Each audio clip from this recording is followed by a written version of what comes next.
everyone, it's Jace. I just recently posted on my personal Facebook page. I asked a question to entrepreneurs, and I basically wanted to know, what do you find is your greatest challenge? So this was like excellent market feedback for me because I got to hear directly from you, if you're connected to me personally. And I have basically compiled a list of what those grievances are, some of the things that seem to frustrate us. So I will be putting out some videos that will hopefully address some of that. As well, I'll be directing people to my Code by B2B Thrive page, which will kind of talk about some of the other resources that I have. We're getting ready to roll out with the monthly call, which will address some of those issues. As well, of course, I have these videos. I also write a blog, and I do coaching available as well. So we'll be kind of talking about some of that.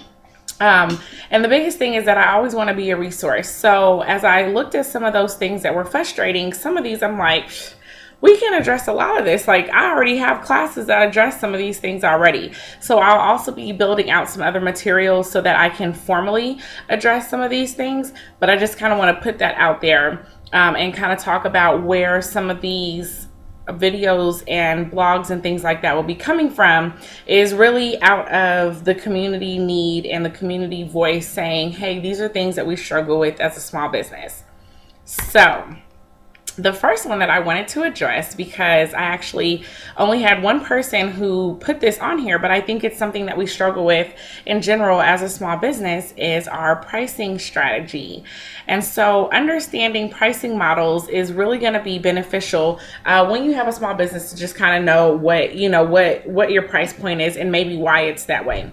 There are a ton of different ways that you can price, and you can do a combination of all types of pricing systems. So I'm going to give you three really common ones. These are by far not the only ways that you can price your product or price your service, or a combination of products and services.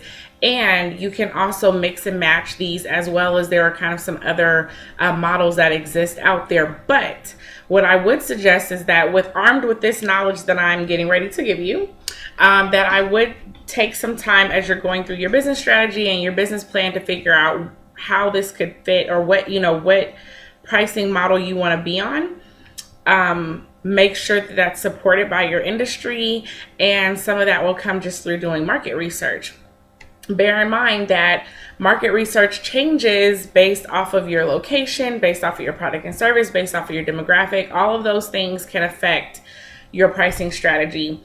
And a lot of that information can be found by doing some market research, basically by searching your industry based off of your location or your target market areas, and so on and so forth. So that digs a little bit deeper, but I definitely want to make sure to let you know that these are not the only three, but I'm going to give you three.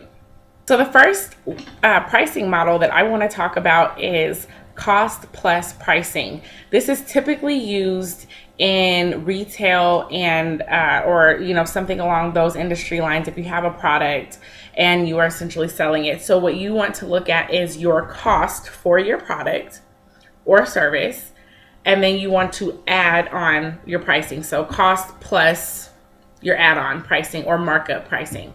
And so obviously the base price is going to start at what it costs for you to produce your product or your service. And then you kind of go up from there. And so you'll see someone, like, basically if you attribute this to like wholesale versus retail pricing, I guess that's the most blanket, easiest way to explain that.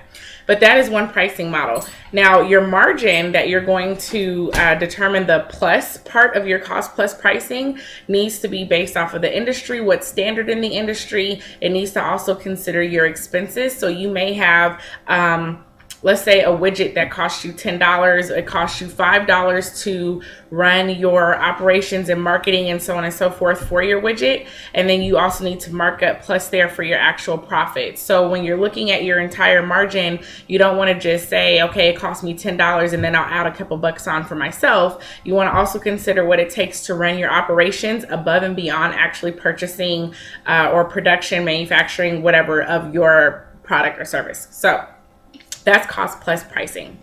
Then you have something called market-based pricing. Market-based pricing is very interesting. Have you ever seen two gas stations across the street from each other and they either have the same price or they have like a penny difference? So you'll have, I don't know, Circle K over here and they're charging $1.89, and then you have 7-Eleven over here and they're charging $1.90 per gallon. So that is called market-based pricing. Basically, they cannot afford to price higher or lower than what the market is holding in that area. So now it comes down to what you as a consumer like best about their particular brand, right? So now price is not an issue. Whether you go one or the other, you're basically paying the same price. So now, do you like the food that they sell in Circle K? Do you like the service that they have in 7-Eleven? Whatever other differentiators that you have to besides your pricing is considered market-based pricing. So if you have something that you want to sell and you want to make sure that price is not an issue, you're going to price comparative to everyone else that's selling that same thing in the market. And then you're going to say, buy with me because I am, list out all your differentiators. The last one that I'm going to talk about is value-based pricing. So value-based pricing is very interesting. It can range, and it definitely takes a lot more research to find out what people are paying for your product or service. So value-based pricing is basically saying I'm going to charge based off of the assessed value that my client base, my target market will give to this. So let's give an example. Take like the iPhone, for example. So you can have the iPhone with all of its capabilities. We know it doesn't cost $700 to make that, but you're willing to pay $700 for the iPhone, which is why the iPhone costs $700. You value what the iPhone can do for you at that rate, so you will pay that rate. So that's essentially what value-based pricing is. It definitely takes some market research. You may find that what some people are willing to pay for, what's a good one? Like hair care service. Okay. So you may find that in a rural area, people are only willing to pay $10 for a haircut. Then you may find if you go downtown to a metro area, people are paying $25 for a haircut. The only difference is the value that those different regions place on a haircut. And so taking a look at your target market, taking a look at the region that you're selling in, or because if you are online, for instance, your region may be larger, obviously, but you have to do a little bit of research to determine what people are willing to pay for your product or service. Value-based pricing is generally used for services, but you'll find a ton of products that we know are way overpriced for what they cost to make. And the only difference there is that you place a value on that product and you want it and you're willing to pay that amount for it. So that's value-based pricing. So those are three of the primary pricing structures.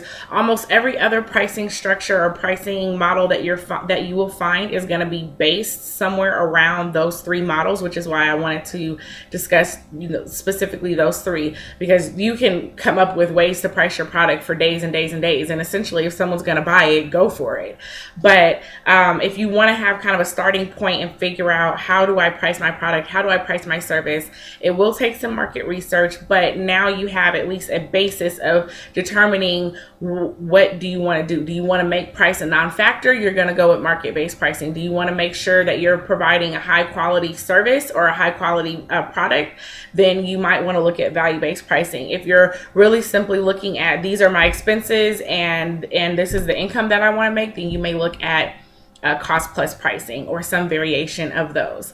So all of that information I can definitely put out. Maybe I'll do a blog on it just for some people who may find that a little bit more, a little easier to retain in written format. So definitely share this video if you found it helpful. I hope that someone found it helpful. I will be tagging the person who mentioned pricing as an issue for them, and hopefully they will find this helpful. Definitely check out our website, b2bthrive.com, and don't forget to subscribe and share.